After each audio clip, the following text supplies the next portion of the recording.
कर बलुत रूप से अपनी अपनी पारी वाले ग्वाल बालों का बंटवारा करने लगे।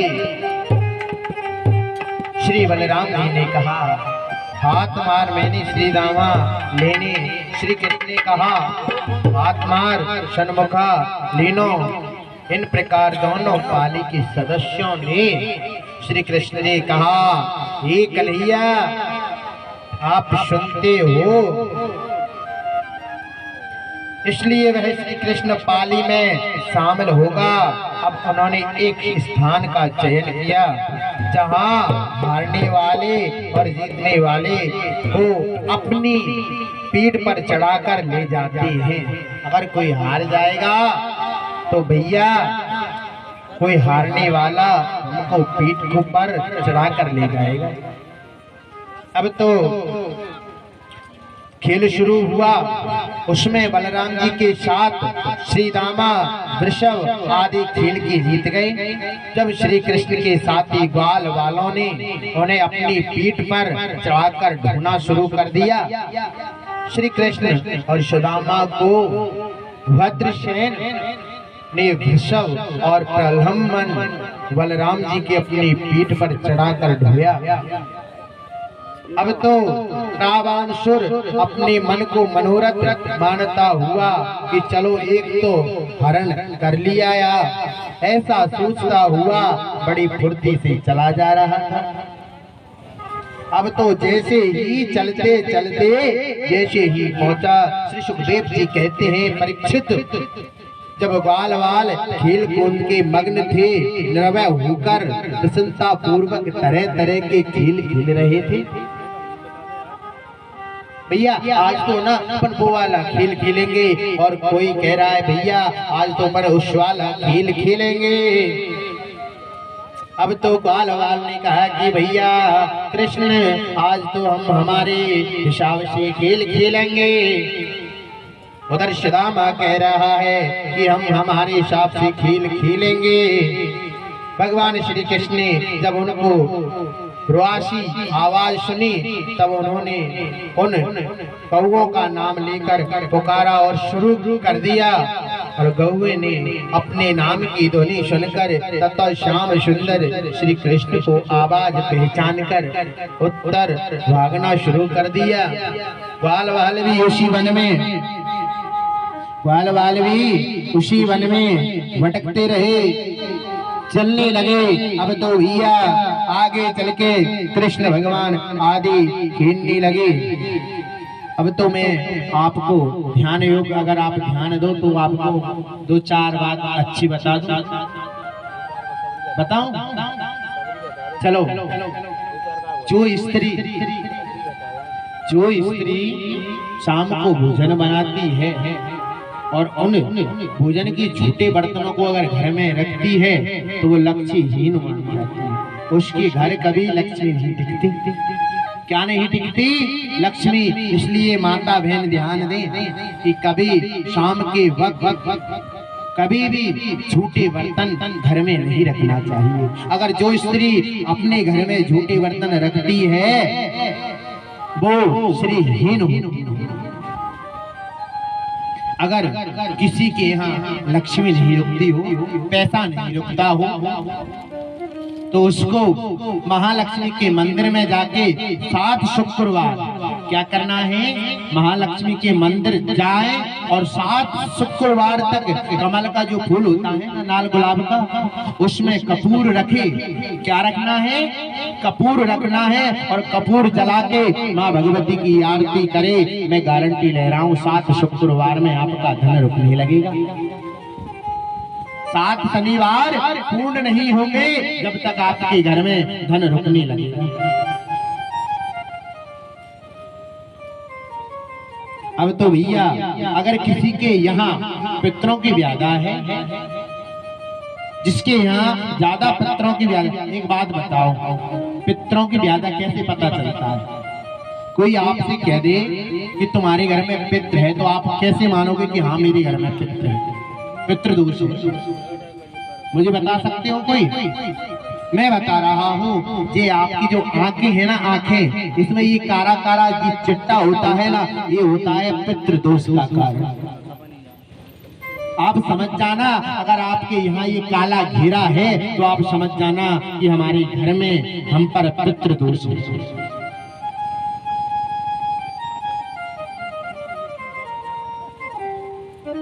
पितृदोष है। यदि कोई व्यक्ति मेहनत करता है फिर उसको फल नहीं मिलता और ना मिल रहा हो, अगर नहीं मिलता हो तो मकान जिसका बन रहा हो उस व्यक्ति का पूर्व की ओर टहलना प्रारंभ कर दे नंगे पैर। मैं अवश्य कहता हूँ उसकी मेहनत का फल मिलेगा। और किसी का अगर विवाह नहीं हो रहा हो, आप कई जगह पे जाए, विवाह नहीं हो रहा हो तो आप नहाते हो ना, उसमें क्या डालना चाहिए? हल्दी होती है, हल्दी तो सब जानते हो, सब जानते हो। उस हल्दी में वो जल में हल्दी डाल दें और उससे नहाए और हर हर महादेव बोले। नहाते समय क्या बोलना है? हर हर महादेव। 41 दिन तक ये कार्य करें, 41 दिन तक। अरे आपका तो विवाह हो गया, आप चर्चा मत करो। ये तो छोटे छोटे बच्चों के लिए है, जैसे कि हमारे राकेश भैया और अमित भैया, गगन भैया, इनके लिए है। ये तो इनको करना चाहिए। हाँ, अगर आपके घर में हमेशा लड़ाई हो रही हो, झगड़ा हो रहा हो, किसी में नहीं बनती हो, हमेशा कलेश रहता हो, तो प्रत्येक शनिवार को आपके घर में सफाई रखें। नमक में जो पानी में नमक डालें और नमक के पानी से घर में पोंछा लगाएं। आपके घर में सुख समृद्धि दोनों वास करेंगे। क्या वास करेंगी? सुख और समृद्धि दोनों वास करेंगी। अगर किसी के पास कर्जा ज्यादा हो गया हो, किसी के पास अगर कर्जा ज्यादा हो गया हो, वो कर्जा पटाने की अगर सोच रहा है और उसका कर्जा नहीं पट रहा, तो हनुमान जी के आगे एक चमेली का दीपक जलाएं। प्रत्येक शनिवार कम से कम 31 शनिवार तक लगातार जलाएं। शनिवार को ही जलाना है। चमेली के तेल का दीपक जलाएं शनिवार। मैं गारंटी ले रहा हूँ इस व्यासपीठ से 41 शनिवार आपके पूर्ण नहीं होंगे, उससे पहले आप कर्ज से मुक्ति मिल जाएगी। कर्ज से मुक्ति मिल जाएगी।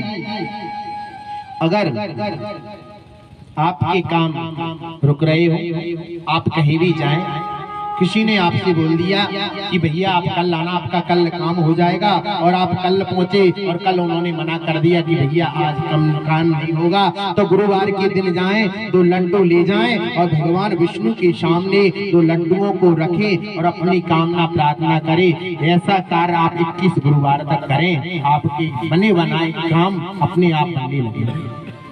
अगर आपके काम नहीं बनने हो तो अपने आप आपके काम बनने लगेंगे। अगर कोई हमेशा बीमार रहता है, जैसे कि आप कोटा दिखा लाए, दिल्ली दिखा लाए, चंडीगढ़ दिखा लाए, बीमारी ठीक नहीं हो रही, तो क्या लेना चाहिए? काली मिर्ची। कितनी? 21 काली मिर्ची, 7 लौंग, 7 मिर्ची, 7 नींबू और 1 नारियल। और जो घर में व्यक्ति बीमार हो उसके 7 बार उगारें और 7 बार उगार के ऐसे जल में प्रभावित कर दे जहां से जल बह रहा हो। आपके यहाँ घर से बीमारी खत्म हो जाएगी। आपके घर से बीमारी खत्म हो जाएगी। अगर किसी की दुकान नहीं चल रही हो, व्यापार नहीं चल रहा हो, बिल्कुल मंद पड़ा हो, तो आपको क्या करना है? कारोबार में अगर दुगनी चुगनी तरक्की करने के लिए शुक्ल पक्ष के प्रथम बुधवार को कपड़े में झंडे को बांध कर डाल कर ले जाएं। क्या करना है? अगर आपका कारोबार नहीं चल रहा तो एक लाल कपड़ा ले। कौन सा कपड़ा लेना है? लाल कपड़ा लेना है। उस लाल कपड़े में एक नारियल को बांधना है और जिस दुकान का 7 बार उगार करके उसको शमशान में रख के आना है। आपका कारोबार अपने आप दौड़ेगा। अब तो भैया अनेक अनेक चीज है। अगर किसी को भय किसी से कि मुझे उससे भय है तो आपको कुछ नहीं करना है। मम त्रय रक्षक रघुनायक है, कृतवर चाप रुचिर कर शायक। तो विपत्ति का नाश होगा, दुखों का नाश होगा। और अगर किसी में कोई बच्चा आपका पढ़ नहीं रहा हो, बिल्कुल मंदबुद्धि वाला हो, तो इस चौपाई का ध्यान करना चाहिए। पवन तने संकट हरण मंगल मूर्ति रूप और राम लखन सीता सहित हृदय वशौ सुरभूप। इस चौपाई को पढ़ना चाहिए, अपने आप विद्या आएगी। और किसी का कैसा से कठिन कार्य हो, कैसा से कठिन कार्य हो, एक चौपाई का हमेशा ध्यान करें, एक माला करें रोज। कवन सो काज कठिन जग माई और जो नहीं होए तात तुम पाई। कौन सी चौपाई का? कवन सो काज कठिन जग माही और जो नहीं हुए तात तुम पाई। इस चौपाई को हमेशा स्मरण करना चाहिए। और जिसके पोता पोती दारू ज्यादा पीते हो, अगर उस दारू को छुड़ाना है तो क्या करना चाहिए, बताऊं या नहीं? हाँ, सबको जरूरी है, बता दूं। अगर किसी का बच्चा दारू नहीं छोड़ रहा तो हनुमान जी के यहाँ रोज आना प्रारंभ करवा दीजिए और कम से कम 11 पाठ हनुमान जी के करवाइए। ऐसा आप 41 दिन तक करवाएं, उसकी दारू बिल्कुल मुक्त हो जाएगी। उसकी दारू बिल्कुल मुक्त हो जाएगी। अगर इससे भी नहीं रुके, अगर किसी का बच्चा इससे भी नहीं रुके तो मेरे पास एक जड़ी है। क्या है? मेरे पास एक जड़ी है। अगर किसी का बच्चा दारू पीता है, किसी की नहीं सुनता, वो दारू पीने में लगा हुआ है, तो आप मुझसे कांटेक्ट करें, मैं आपको एक जड़ी दूंगा, आप उसको भोजन में खिला के दे देना। और वो जब भी दारू पिएगा, जब भी वो उल्टी करेगा, वो छोड़ी देगा, उस दारू को कभी नहीं पिएगा। वो मेरे पास है ऐसी जड़ी। अगर किसी को चाहिए हाँ तो मुझे बताना, नहीं पता चले कि ठेके वाला मुझसे आके न कोई महाराज क्या करवा रहे हो, मेरे ठेके को बंद करवा रहे हो क्या? वही तो मेरे ठेके वाला आके कहे महाराज आप मेरे ठेके को बंद करवाओगे क्या?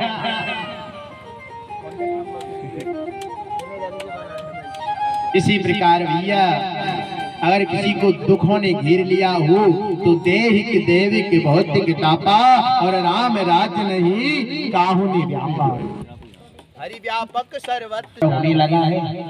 हमें इस गांव को छोड़ देना चाहिए, त्याग देना चाहिए। उन्होंने कहा हाँ भैया तुम ठीक कह रहे हो, ठीक ही कह रहे हो। अब तो सबने कहा कि चलो भैया कहाँ चलना चाहिए, तो नंद बाबा ने कहा कि अब तो हमें वृंदावन चलना चाहिए। अब तो वृंदावन की ओर सब चलने लगे, सामान रखा और वृंदावन में प्रस्थान करने लगे।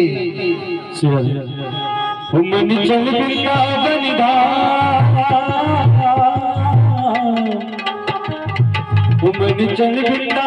धाम, अरे रटेंगे राधे राधे नाम, मिलेंगे कुंज बिहारी और के कामरकारी।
करके पान हम जीवन सफल बनाएंगे, करके पान हम जीवन सफल बनाएंगे, करके पान हम जीवन सफल बनाएंगे। और गुरु हो मैं पूरन का, गुरु हो मैं पूरन का, सतेंगे राधे राधे राम मेरे बिहारी, छोड़ के कारकारी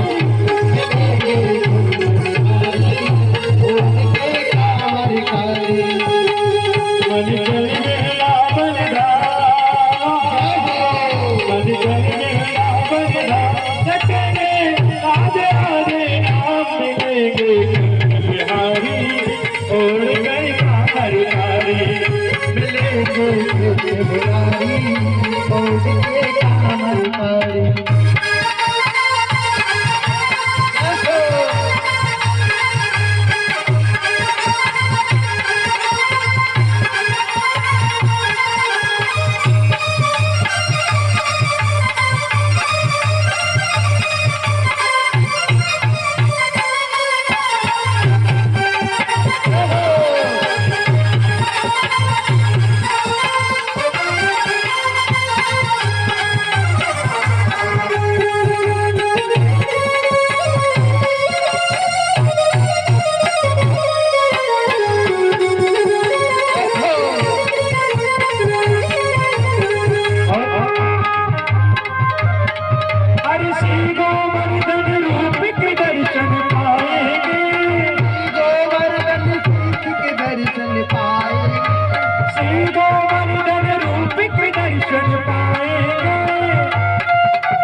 हरि परिक्रमा कर जीवन सफल बनाएंगे,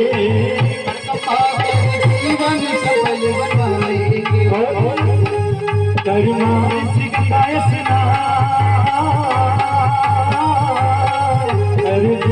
सिखाए सिना, रखेंगे राधे राधे राम मिलेंगे बिहारी, छोड़ गए कारकारी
कृष्ण भगवान की जय हो, राघवेंद्र सरकार की, राघवेंद्र सरकार की जय हो।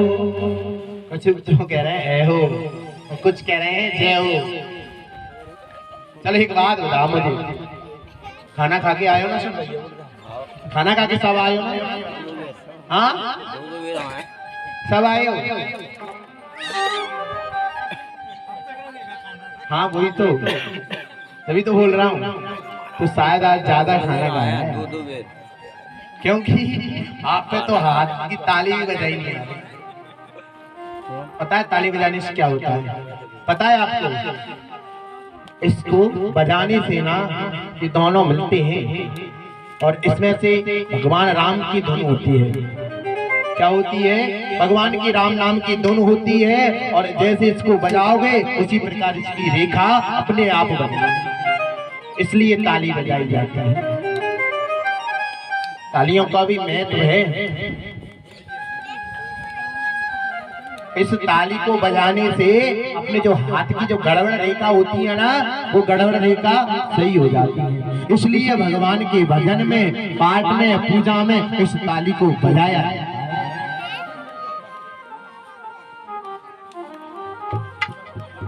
इसलिए बजाया जाता है। इसलिए मैं तो कह रहा हूँ भैया, हमारा तो बताना है और चलना ना चलना आपकी मर्जी। जब भगवान ने हमारे लिए 2 हाथ दिए, 2 पैर दिए, हमें क्या किस लिए दिए भगवान ने? ये ताली बजाने के लिए। किस लिए दिए हैं? ताली बजाने के लिए। और जो इंसान भगवान के संकीर्तन में भजन में ताली नहीं बजाता, वो आगे चल के क्या बनता है? छक्का। ये शास्त्र में प्रमाणित है। जो इंसान भगवान के भजन में, पूजन में, पाठ में, भगवान के कीर्तन में ताली नहीं बजाता, उसको फिर अगले जन्म में वही जन्म मिलता है, फिर ताली बजाता ही रहता है वो। तो आपको क्या बनना है? आपके ऊपर डिसाइड है, आप क्या बनोगे। इसलिए ताली बजाना चाहिए।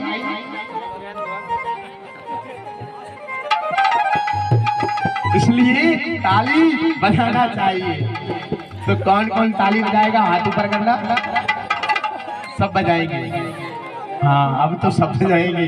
चलो, मुझे पहले बताना था ये बात, तो कल से चलो अभी बता दिया, ठीक है, लेकिन ये सही है। छक्का वही बनता है जो ताली नहीं बजाता है। तो भगवान ने कहता बेटा ले, अब तू सदा ही ताली बजाता रहे। अब तो भैया श्री भगवान श्री भागवत में लिखा है कि एक कल्लीनाग का कृपा करी भगवान ने 2 जगह कृपा करी। कृष्ण लीला में की जगह 2 जगह, और किस किस पर की? एक तो कालीनाग पर और एक ब्रह्मासुर पर। कहीं शास्त्र में लिखा नहीं है, 2 जगह ही कृपा करी भगवान ने। और अब तो आगे चल के भैया जो भगवान की लीला एवं उनकी क्रियाकलापों से सत सत प्रेम करते हैं, अतः जिन्होंने काम क्रोध जैसे दावानल को अपने वश में कर लिया, अपने आप वश में कर लिया, हजारों हितैषी ऋषि मुनि एवं विद्वानों ने हम गृहस्थ जीवकों के लिए 4 चरण बताए, 4 आश्रम बताए। मर्यादा 4 आश्रम हमारे लिए कौन कौन से हैं पता है? ब्रह्मचर्य का पालन करना, गृहस्थ रहना, और वानप्रस्थ और संन्यास। 4 हैं। कौन कौन से हैं? ब्रह्मचार्य, गृहस्थ, वानप्रस्थ और संन्यास। तो ब्रह्मचर्य का मतलब है जो इंसान ब्रह्मचर्य से रहता है उसकी भगवान सबसे पहले सुनते हैं। और जो गृहस्थ जीवन में रहता है, अपने बच्चों से द्रोह करता है, कोई बच्चा अपने माता पिता से द्रोह करता है, वह राक्षस की समान माना गया है, भूत की समान माना गया है। और वानप्रस्थ, अगर कोई भी 51 से 51 का अर्थ क्या होता है? 51 का अर्थ क्या होता है मैं बताऊं? 51 का अर्थ होता है कि अपने घर की कार्य को छोड़कर 51 वन की ओर आकर्षित हो। आज के लोग करते हैं ऐसा? नहीं। जब जब बुढ़ापा आता जाता है और जब जब उनको माया लपेटती है, इंसान 51 का अर्थ यही होता है। 51 मतलब भगवान का भजन कर, 51 भगवान का भजन कर। लेकिन आज के जमाने में कोई करता है? नहीं करता। तो भगवान उसकी आंखों को हर लेता है। प्रेमचंद में महान चालू, वो डॉक्टर के पास जाता है, आंखों का इलाज करवाया जाता है और पुनः नई आंखें कर लेता है। भगवान ने भाई ये तो मुझसे बड़ा चतुर है, ये तो मुझसे बड़ा चतुर निकला। फिर भगवान के कानों को बंद कर देता है। वो चलता है, कानों में मशीन लगवा के डॉक्टर के यहाँ जाता है और कानों में मशीन लगवा लेता है, फिर वो पुनः हो जाता है। भगवान कहता है कि भैया ये तो पुनः मुझसे ज्यादा निकला। अपने कानों का इलाज करवाया, फिर उसके बाद भगवान तीसरी बार उसके दांतों को हर लेते हैं, दांतों को तोड़ देते हैं। अब तो इंसान फिर चला गया डॉक्टर के पास, 32 ही लगवाया और फिर भोजन करने लगा। उसने सोचा अब भजन करेगा, पर वो भजन तो नहीं करता। डॉक्टर के पास जाता है, अरे डॉक्टर साहब मेरे दांत चले गए हैं, मेरे यहाँ 32 ही लगवा दो। तो उनकी यहाँ बत्ती सी लगवा देते हैं। फिर भगवान चौथी घंटी ऐसी बजाती हैं फिर उन्हें कुछ करने की जरूरत नहीं रहती। चौथी घंटी में तो उनका राम नाम सत्य होता है। इसलिए भगवान का चिंतन करो। माया को सब कोई भजे, माधव भजय न कोई। माया को सब कोई भजे, माधव भजे न कोई। और जो कदाच माधव भजे, माया चेरी हुई। भगवान कहते हैं कि लोग बाग आज के ऐसे हो गए हैं, माया को तो ज्यादा भजते हैं और भगवान को कम भजते हैं। हमें रोज प्रातः उठकर भगवान का नाम लेना चाहिए। स्नान आदि करने के बाद ज्यादा कुछ मत करो, एक माला कर लो घर में बैठ के राम राम की। आपका पूरा दिन सुपर जाएगा। कोई भी रास्ते में नहीं, राम राम करो, शाम शाम करो, छोटा हो बड़ा हो बुजुर्ग हो कोई भी हो। अगर कोई छोटा होगा क्या अपनी जात छीन लेगा? नहीं छीनेगा। भगवान का नाम तो ऐसा है भैया, जब लो आप कुछ भी कार्य कर रहे हो भगवान का नाम लो, कहीं भी जा रहे हो भगवान का नाम लो, कोई भी लो। ओम नमः शिवाय, ओम नमो भगवते वासुदेवाय, राम राम कुछ भी जपो। जब आप नहा रहे हो राम राम राम राम राम राम राम, जब आप कहीं जा रहे हो राम राम राम राम मन में करो, मत सुनाओ किसी को। और जब आपकी ये एंट्री यमलोक में होगी तो आपने कितने भी ज्यादा पाप किए होंगे वो पुण्य में बदल जाएंगे और आपको ज्यादा पाप की जगह थोड़ा पाप मिलेगा और उसमें आप संतुष्ट हो जाएंगे। भगवान का नाम है, सुमरण करो। अब तो भैया आगे चल के जो मनुष्य इसकी मर्यादा को सही का पालन करता है उस मानव को धर्म पूर्वक पालन करने से यश की प्राप्ति होती है। अतः यश और शरीर एवं कामनाओं से सहित ही परम दुर्लभ मोक्ष को पाता है। भगवान श्री कृष्ण और अपने प्रिय भक्त नंद यशोदा आदि के द्वारा पान करने योग्य दूध दही माखन आदि एवं पकवान की कभी भी कोई कमी नहीं थी। और फिर उन्होंने पान क्यों किया, किस लिए किया? अब ये बात बताओ मुझे, ये गोवर्धन है कहाँ से आया? हाँ, ये गोवर्धन जो कृष्ण लीला में आया ये कहाँ से आया, कौन लेके आया, पता है किसी को? हाँ, हनुमान जी लेके आए। कहाँ से? बिस्से कहाँ से? कोई सा तो होगा।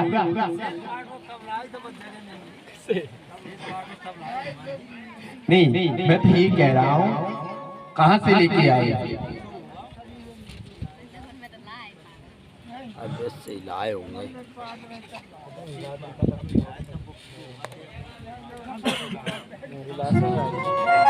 चलो मैं बताता हूँ आपको। कोई बात नहीं, छोड़ो। क्या था, जब हनुमान जी बूटी लेने गए तो उसको लेके आए और जैसे ही उसको लेके आए और उसको ले जाने लगे, कहा कि मैं भगवान इसको जहाँ से लेके आया हूँ मैं इसको वहीं छोड़ दूं। उन्होंने कहा कि नहीं भैया, आप उसको वहाँ मत ले जाओ, इसको आप वृंदावन के बगल में एक गांव है जो गिरिराज जी है, आज भी उसको, पहले इसको गिर बोलते थे, गिर क्या बोलते थे, पहले इसको गिर बोलते थे। और उसका गिरिराज जी नाम कब से पड़ा? जब से वो पर्वत रखा गया तब से उसका नाम पड़ा गिरिराज जी। और गिरिराज जी की परिक्रमा देने से हमारे कितनी भी पाप हो वो सब पुण्य में बदल जाते हैं। क्यों देते हैं लोग गिरिराज जी की परिक्रमा? क्यों देते हैं? इसलिए देते हैं कि उनका पाप ज्यादा बढ़ गया हो, वो गिरिराज जी की परिक्रमा देने से पुनः बाकी भाई हो जाता है, समतल हो जाता है, बराबर हो जाता है। इसलिए गिरिराज जी महाराज की परिक्रमा की जाती है। अब तो भैया इससे सिद्ध होता है कि जो भगवान के अनन्य भक्त हैं अथवा जिन्हें वेद और शास्त्रों की मर्यादा का कुछ भी ज्ञान नहीं है, वह केवल प्रभु के प्रति ही विश्वास रखता है। जिनका धर्म बन गया, ऐसे भोले भाले ब्रजवासियों को अधः गति से बचाने के लिए ही भगवान श्री कृष्ण आए। पता है राम जन्म में जितने भी जी ऋषि थे, जितने भी ऋषि, ये कृष्ण जन्म में सब गोपी के रूप में आए, गोपी के रूप में आए। जब राम भगवान को उन ऋषियों ने देखा तो उन्होंने पता है क्या कहा कि ऐसे तो हमारे पति होते, ऐसे तो हमारे पति होते तो हमें आनंद आता। भगवान ने कहा कि भैया इस वर्ष तो मैं आपकी अभिलाषा को पूरा नहीं कर सकता। हाँ, मैं कृष्ण जन्म लूंगा जब आपको आपके साथ विवाह होगा। तो कृष्ण जन्म में भगवान 16,108 रानियों से विवाह किया। 16,000 को तो उन्होंने रखा, क्या किया, 16,000 को तो रखा और 108 के साथ विवाह हुआ। आपको ये भी कथा सुनाई जाएगी, पहला विवाह किसके साथ हुआ, आगे की कथा में आपको ये सब श्रवण कराया जाएगा। कल ये कथा आएगी तो कल आपको सुनाया जाएगा। अब तो भैया त्रेता युग भगवान श्री राम का उपकरण करने वाले अग्निदेव ने माता श्री जानकी को सुरक्षित रखने के लिए अपने मुख में स्थापित करके अग्निदेव का सत्कार करके मान बढ़ाया। मुख के द्वारा अग्नि शांत करके यह भाव प्रकट हुआ कि दग्नि शांत हो। भगवान के मुख से उत्पन्न ब्राह्मण हुए। शास्त्र कह रहा है कि भगवान के मुख से ब्राह्मण पैदा हुए हैं, इसलिए ब्राह्मणों की कभी आलोचना नहीं करना चाहिए। अब तो पहली बार सबके सामने और दूसरी बार सबकी आंखें बंद कराकर दवा नल पान करने का यह अभिप्राय है कि भगवान अपने भक्तों पर परोपकार करते हैं या नहीं करते हैं। श्री सुखदेव जी कहते हैं, परीक्षित भगवान सूर्यदेव 8 महीने तक जल संग्रह करते हैं, फिर समय आने पर अपनी प्रजा का पालन करने के लिए वर्षा ऋतु पर ही किरणों के द्वारा जल बरसाते हैं, जिससे सभी प्राणियों की बढ़ती हुई जेठ आषाढ़ की तपती हुई पृथ्वी शीतल हो जाएगी। भूमि पर हरी हरी घास, वन, उपवन, पहाड़ आदि हो जाएंगे। छोटे छोटे हरियाली जैसे झरने हो जाएंगे। तुलसी के चंपा, चमेली, जूही, मोंगरा आदि महकने लगेंगे। डालियों पर झूला डालकर गोपियों के मल्हार धुन और छेड़कर झूमना शुरू कर देंगे। सभी खेत अनाजों से हरे भरे लहलाते रहेंगे। बागों में मोर छिड़केंगे। वर्षा होती है, जब होता है सब जगह हरियाली होती है, सब जगह बरसात होती है। अगर एक वर्ष भी वर्षा ना हो तो पूरा काम धंधा हमारा बंद हो जाता है। किसान सबसे बड़े हैं, किसान लोग हैं ये सबसे बड़े हैं। क्यों है बड़े? अगर जब तक किसान अन्न नहीं उगाएंगे तो हम भी बैठे रहेंगे और जो दुकानदार हैं वो भी बैठे रहेंगे। किसानों की यहाँ फसल नहीं होगी तो हम पर पड़ताई कौन करवाएगा? दुकान वालों को कौन पूछेगा? कोई नहीं पूछेगा। इसलिए किसान बड़े माने जाते हैं। अब तो सुखदेव जी कहते हैं, हे परीक्षित, इन दिनों में सभी शहर और गांव में अन्न आदि हुआ और इंद्र यज्ञ की तैयारी होने लगी। क्या होने लगी? इंद्र यज्ञ की तैयारी होने लगी। शरद ऋतु के प्रभाव से वृंदावन बड़ा ही सुहावना हो रहा था। फल और फूलों से लदे हुए वृक्ष, भूमि आदि झुक रहे थे, मानो अपने प्यारे श्याम सुंदर श्री कृष्ण चरण स्पर्श करना चाहते हो। उसी समय मधुराधिपति भगवान श्री कृष्ण बलराम और बाल गौ के साथ वृंदावन में प्रवेश किया।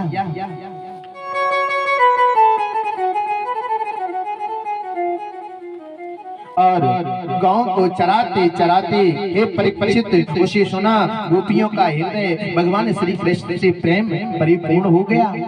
वे एकांत में अपने सखियों के साथ अपने रूप के गुण और वेणु की धुनी के प्रभाव का वर्णन कर रही है। उनके मन में कृष्ण का भय है, रूप उनका दिखाई दे रहा है।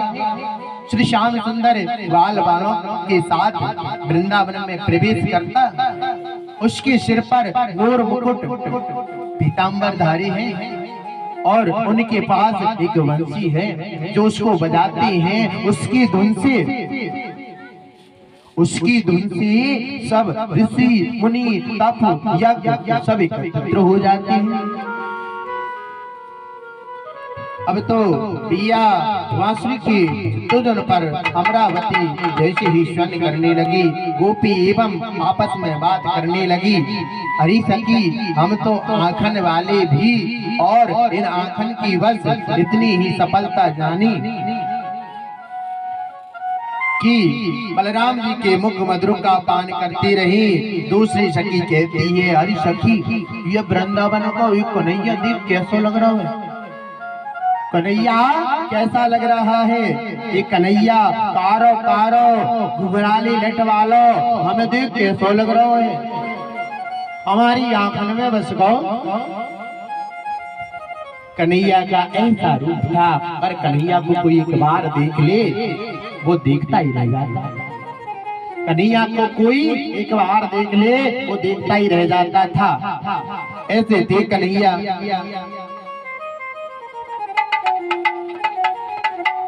वैकुंठ तक ब्रजभूमि कीर्ति एवं विस्तार पूर्वक वर्णन करने लगे, क्योंकि इस वृक्ष की भूमि श्याम और राम के नाम से विख्यात है। भजन के माध्यम से सुने।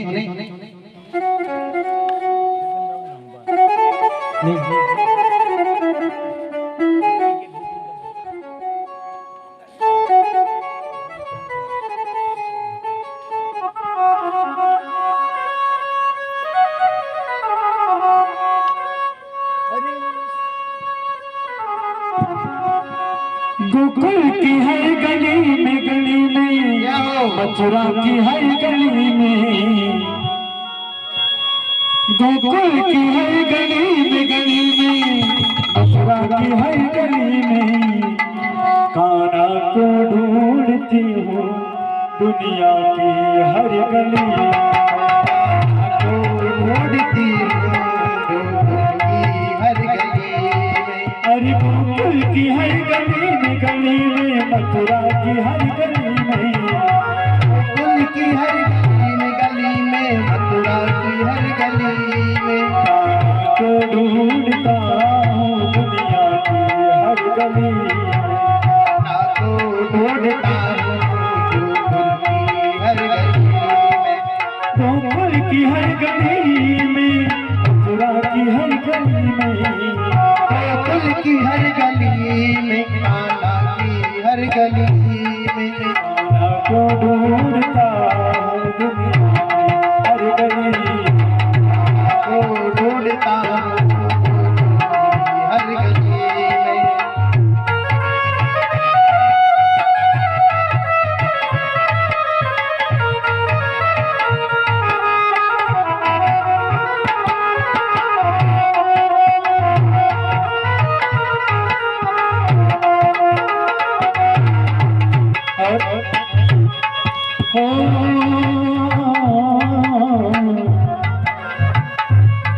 अरे ढूंढा गली गली में, खोजा गली गली में, ढूंढा गली गली में, आया गली गली में।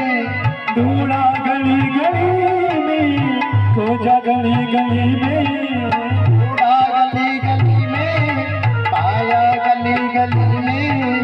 मुझको मिला सवरिया दिलवालों की गली, मुझे मिला सवरिया गुलामों की गली। घनश्याम दिल लगाने जाता है उस गली में, अरे घनश्याम दिल लगाने जाता है उस गली में। कान्हा को ढूंढता हूँ दुनिया की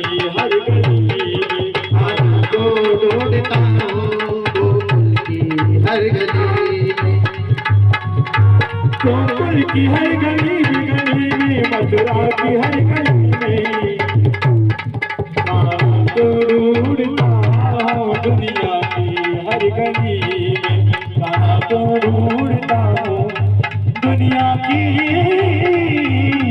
हर गली में। बोलो वाले कृष्ण भगवान की जय जय। चार्जर को हटा लो, हटाओ यहाँ से, फेंक दो से। चार्जर पी लो बस। हीरो नहीं है गगन महाराज को ये लगा दो, तुम लगाओ, फेंक दो वाले, जा चार्जर निकाल दे मैं ले लो। अब तो भैया इस प्रकार भगवान का प्रकट हुआ। भगवान अब यज्ञ पत्नियों के यहाँ मिलने गए। कैसे गए यज्ञ पत्नियों के यहाँ? श्री सुखदेव जी कहते हैं, परीक्षित एक दिन बलराम श्री कृष्ण अपनी सखा और ग्वाल वालों के साथ गौ चराते हुए वृंदावन में बहुत आगे निकल गए। और जैसे ही आगे निकले आसमान के निर्मल हो रहा था। आसमान कैसा हो रहा था? नीला। आसमान नीला हो रहा था और बरसात के बाद तीखी धूप निकली हुई यमुना जी के किनारे पर लगी हुई वृक्षों की छाएं ही उसी तीखी घाम से बचने का एकमात्र साधन था। मानो वह वृक्ष उन पर छाते का समान कर रहा हो। पता हो कैसा लग रहा था कि ये कोई हमारे ऊपर एक छाता बना हुआ है। इस प्रकार उन पेड़ों की छाएं इतनी सुंदर लग रही थी, इतनी सुशील लग रही थी। अब तो भैया भगवान श्री कृष्ण अपने साथी ग्वाल वालों से कहा, मेरे प्यारे मित्रों, यह वृक्ष इतने भाग्यवान हैं और इनका सारा जीवन परोपकार में बीत गया। पता है वृक्ष कितना प्रयोग करते हैं। हम अगर कोई धूप पड़े, आप धूप में बैठे हो तो अपना कितना अच्छा लग रहा है ना। इसके नीचे बैठे हैं, ठंडी हवा चल रही है तो कितना अति सुंदर लग रहा है। इसलिए ऐसे ही कभी आप कहीं बाहर जाओ और धूप में जैसे ही निकलो और आगे आपको कोई वृक्ष दिख जाए छांवदार, आप उसके नीचे बैठ जाओगे तो सोचोगे क्या आनंद आ रहा है। वृक्ष परोपकारी था, है और रहेगा, हमेशा परोपकार करता है। वो तो ये नहीं कहता कि ये मैं कर रहा हूँ। और कोई काम अगर हमने कर दिया ना, किसी को हमने 100 रुपए दे दिए ना, तो क्या बोलेंगे? अरे भैया वो फलाने को मैंने 100 रुपए दिए। अगर हम किसी दान भी कर देंगे ना तो कहेंगे, अरे भैया वहां मैंने 551 रुपए दिए। दान को कभी गिना नहीं जाता। दान देना आपका सब व्यर्थ हो गया। अगर आपने दान की बोल दिया तो आपका दान करना सब व्यर्थ हो गया। अगर आपके घर कोई भी साथ कोई भी आ जाए, जो भी आप पर बने, जो भी आप पर बने, आप वो दो। कभी किसी भिखारी को अपने घर से फेरना नहीं चाहिए, क्योंकि अगर आप किसी भिखारी को अपने घर से फेरते हो तो उससे बड़े भिखारी आप हुए। वो भिखारी है जभी तो आपके यहाँ भीख मांगने आया, और आप उसे लौटा देते हो तो उससे बड़े भिखारी आप हुए। अगर कोई भी भिखारी आपके घर पर आए, जो भी आप पर बने, ज्यादा नहीं थोड़ा दे दो, ज्यादा नहीं थोड़ा दे दो। कौन कहता है कि आप उसको 10 किलो अनाज दे दो, 2 कुंटल अनाज दे दो, 50 ग्राम दे दो, 100 ग्राम दे दो।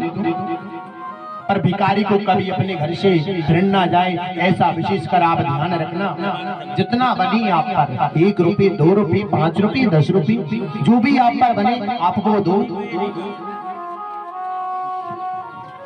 क्योंकि भगवान कहता है कि जो कोई भिखारी को भेजता है।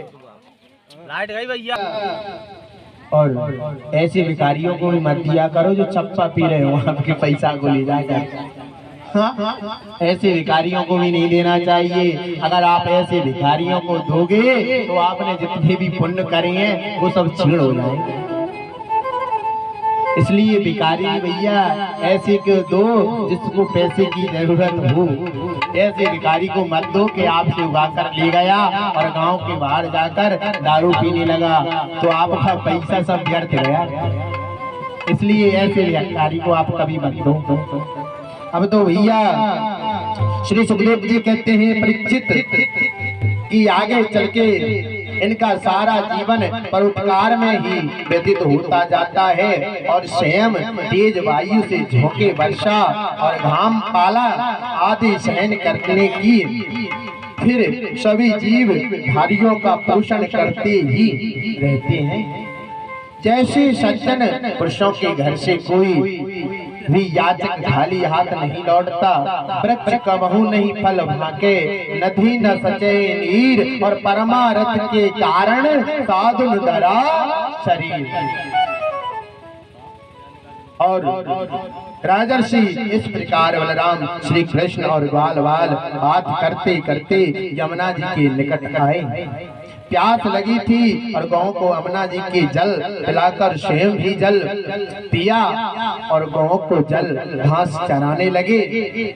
उस समय ग्वाल वाल बहुत ही जोर से भूख लग रही थी। जब उन्होंने बलराम और श्री कृष्ण के पास आकर कहा, हे नैनाभी नाम, हे बलराम, आप बड़े पराक्रमी हो, बलिष्ठ हो, आप बुद्धिमान हो, आयुमान हो। हमारे प्यारे श्याम सुंदर श्री कृष्ण आपने बड़े बड़े दुष्ट दैत्यों का संहार किया और उन्हीं दुष्टों के समान यह भूख अब हमें सता रही है। हमें भी भूख लग रही है। अब तो परीक्षित कहते हैं, जब उन ग्वाल वालों ने देवकी नंदन भगवान श्री कृष्ण से इस प्रकार प्रार्थना की, तब उन्होंने अपने भक्त मदुरावासी ब्राह्मणों की पत्नियों पर अनुग्रह करने के लिए यह बात कही, मेरे प्यारे मित्रों, यहाँ से थोड़ी ही दूर पर वेदवासी चतुर्वेदी मधुर ब्राह्मण स्वर्ग की कामना से अंगरा नामक का यज्ञ कर रहे हैं। तो उनकी यज्ञशाला में जाकर श्री बलराम और मेरा नाम लेकर थोड़ी सी भोजन सामग्री मांग लाओ और उनसे कहना कि भगवान की आज्ञा पाकर ग्वाल वाल यज्ञशाला को गए और उन ब्राह्मणों से हाथ जोड़कर प्रभु ने कहा अनुसार निवेदन किया। परंतु अब तो यह ब्राह्मणों ने उनकी बात कोई भी ना ध्यान दे, ना उनकी बातों को सुना और उनसे कह दिया कि हे, आप जहाँ से आए हो आप वहाँ जाएं, यहाँ पर कोई भोजन की व्यवस्था नहीं है। अब तो उनकी पत्नियां के अब तो तुम जो सी मांगोगे वह तुम्हें मिल जाएगा। तब ग्वाल वाल उनकी पत्नियों के पास गए और उनसे प्रणाम करके बोले, कृपया आप हमारी बात ध्यान पूर्वक सुने। यहाँ से कुछ ही दूरी पर राम और श्याम गौ चराते हुए आए हैं एवं उन्हें बहुत भूख लग रही है, इसलिए आप कुछ भोजन के लिए सामग्री दे दीजिए। परीक्षित जी राम और श्याम का जैसे ही नाम सुनती ही उन यज्ञ पत्नियों ने गदगद हो गई, अपने चेहरे पर मुस्कुराहट आ गई, सोचने लगी कि कहाँ है वो दोनों, कहाँ मिलेंगे। उन्होंने कहा कि वो आपके पास के जंगल में ही है, वो आपके पास के जंगल में ही है, वहां पर वो दोनों ठहरे हुए हैं। अब तो परंतु उन्होंने हृदय में बस दोनों से उनके दर्शन की लालसा थी। यज्ञ पत्नियों ने कहा कि स्वादिष्ट और हितकर भक्ष्य भोज्य लहपे और शौच अर्थात जो किसी का झूठा भोजन हो उसको कभी नहीं करना चाहिए। अगर जो पुरुष किसी स्त्री का झूठा खाता है वो कौन बनता है पता है? हाँ रहने दो, रहने दो। एक बात ध्यान आई, स्त्रियां है ना, स्त्रियां या कोई भी अगर जिसका विवाह हो गया हो, अगर कोई पुरुष अपनी पत्नी के सिवा किसी दूसरी स्त्री को देखता है वो अगले जन्म में कुत्ता बनता है। कौन बनता है? कुत्ता। तो आप ध्यान देना, अगर कोई स्त्री अपने पति के सिवा किसी और पुरुष को देखती है कुतिया बनती है। एक भजन भी आता है, ऐसे कर्म करेगी रे त्रिया और 3 जन्म भटकेगी रे त्रिया।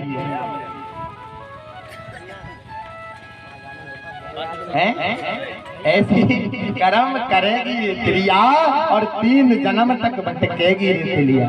पहले जन्म में वो कुतिया बनेगी और घर घर डोलत फिरेगी रे त्रिया, और दूसरे जन्म में वो चमगादड़ बनेगी और उल्टे पैर लटकेगी रे त्रिया, और तीसरे जन्म में वो धोबन बनेगी और घर घर डोलत फिरेगी रे त्रिया। ऐसे कर्म करेगी रे त्रिया, 3 जन्म भटकेगी रे त्रिया। लाइट से जोड़ रहे हैं, लाइट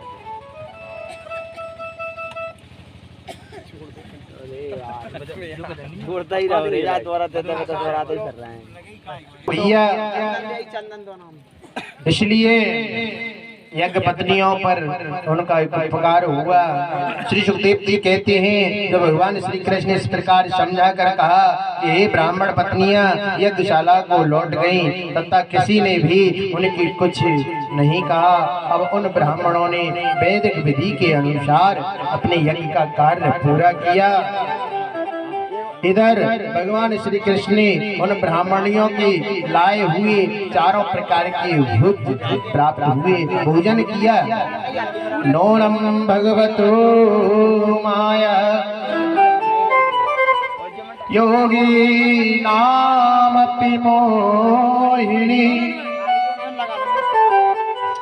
यद वयं गुरुवे नमः शारते मुयाम ही धुरा।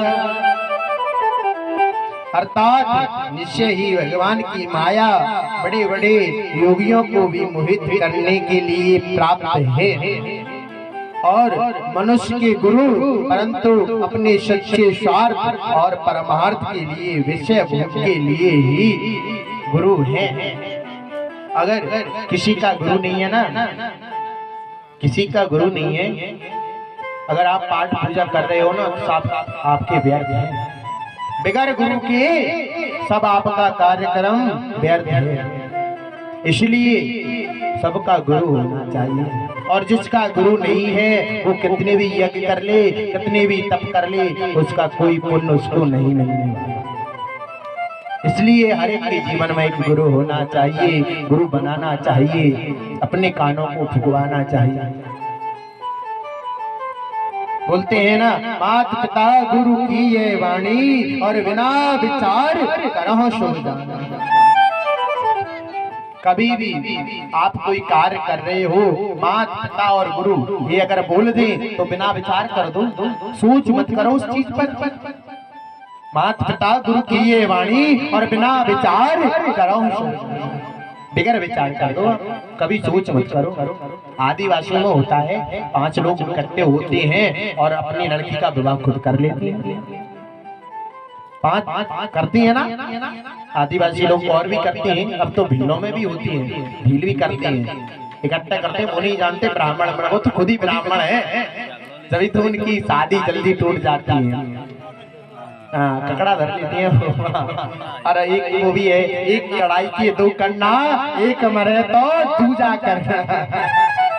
आदिवासियों में ये है, अगर एक मर गई ठीक है, दूसरी ले आएगी, क्या हो रहा है, मिलती हैं वही तो। ये अपन में नहीं होता, अपन तो लगन आदि भी दिखाते हैं, ब्राह्मण के पास जाते हैं और दोनों के कौन कौन सी रेखा जुड़ रहे हैं, किसी के 9 जुड़ते हैं, किसी के 36 जुड़ते हैं, और किसी के 24 गुण जुड़ते हैं, और किसी के 18 गुण जुड़ते हैं। अगर 36 गुण किसी के दोनों को, लड़की और वर और वधू के अगर दोनों के 36 गुण जुड़े हैं तो उनमें हमेशा झगड़ा होगा, और किसी के 9 गुण जुड़ते हैं वो हमेशा सुख शांति पूर्वक रहते हैं। आप एक बात बताओ, ये कहते हैं ना लोग कि उनके 36 गुण जुड़े हैं इससे ये लड़ाई हो रही है, ऐसा कुछ नहीं है, ये तो भगवान ने लिख दिया है। एक बात बताओ, कोई लड़का किसी लड़की को भगा के ले जाता है, उसके भी क्या 36 गुण जुड़े थे? वही तो, तभी तो वो हंसते हैं। हाँ, उनकी क्या गुड़ जुड़ती है? नहीं जुड़ती ना। ये तो सब बना लिया है भगवान ने। जिसकी किस्मत में जो लिखा है वो तो मिलेगा। अगर मेरी किस्मत में दुख लिखा है तो दुख मिलेगा, और मेरी किस्मत में अगर सुख लिखा है तो सुख मिलेगा। ये भगवान इस पर लिख देता है। जो अपनी मस्तक होती है ना, मस्तक की रेखा छोटी छोटी, इनमें सब लिखा हुआ रहता है। इसमें अपनी आयु भी लिखी रहती है कि अपनी कितने साल की उम्र है, अपन कब मरेंगे और कौन सा काम करते हैं। ये मस्तक है ना, इससे आपको पता चल जाएगा कि आप पहले क्या करते थे और अब क्या करते हो। अब तो भैया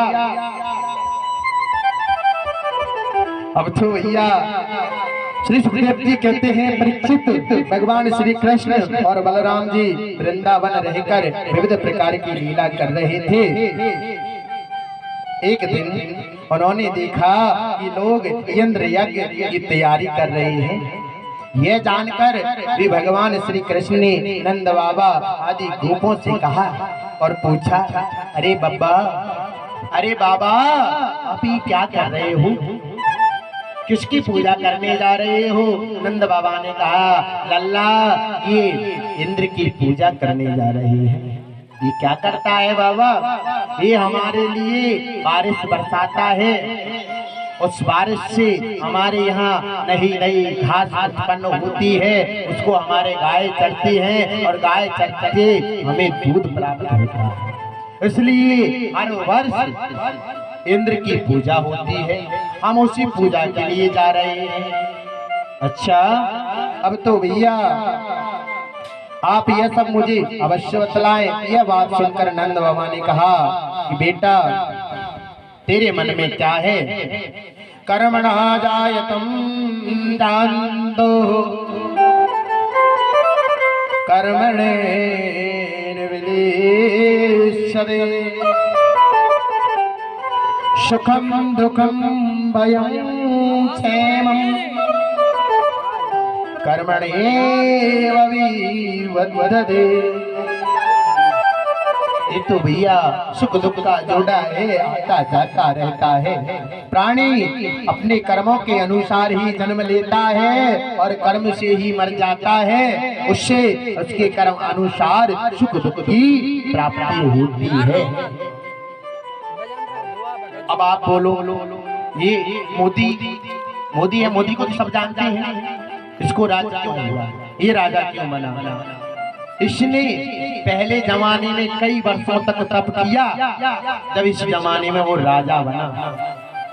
ये उसका पहले का पुराना कर्म है जो इस वर्ष उसे प्राप्त हुआ। सोना किसे मिलता है? किसे मिलता है सोना? बताओ। सोना उसी को मिलता है जिसने पुराने जमाने में स्वर्ण को दान किया हो, या किसी के पास सोना रखा हो और वो सोने को भूल गया हो, गाड़ के भूल गया हो, उसका पुनः जन्म हो जाए, उसको वो पुनः वही सोना मिलेगा, उसी को सोना मिलता है। आजकल तो लोग भूतने चले जाते हैं। आजकल तो मशीन भी आने लगी है सोने को चेक करने के लिए जाते हैं, लेकिन जिसके भाग्य में लिखा है ना उसी को मिलेगा और ना किसी को मिलता है। ये तो लोग बाग हैं, अपने चक्कर में ऐसे ही फंस जाते हैं। अब तो भैया वो इंद्र भगवान के पूजन की तैयारी करने लगे तो कन्हैया ने कहा, अरे बाबा अगर इसकी पूजा से आप एक गोवर्धन है उसकी पूजा करो तो सबसे श्रेष्ठ होगा, उसकी पूजा करनी चाहिए। अरे लाला तू पागल होगा वे, अरे लाला तू पागल होगा वे, अगर इंद्र को पता चलेगा कि मेरी पूजा नहीं कर रहे तो वो बारिश करेगा और हमें भूखा मार देगा। अरे कुछ नहीं होगा बाबा, आप तो चलें। अब तो भैया ऐसी सम्मति और आगे जैसी आप लोगों की इच्छा जैसा करें। श्री सुखदेव जी कहते हैं, परीक्षित सर्वात्मा भगवान श्री कृष्ण ये जानते थे कि इंद्र को बड़ा घमंड हो गया है, इसलिए बाकियों का इसका घमंड चूर चूर कर दें। नंद बाबा आदि गोपों और श्री श्याम सुंदर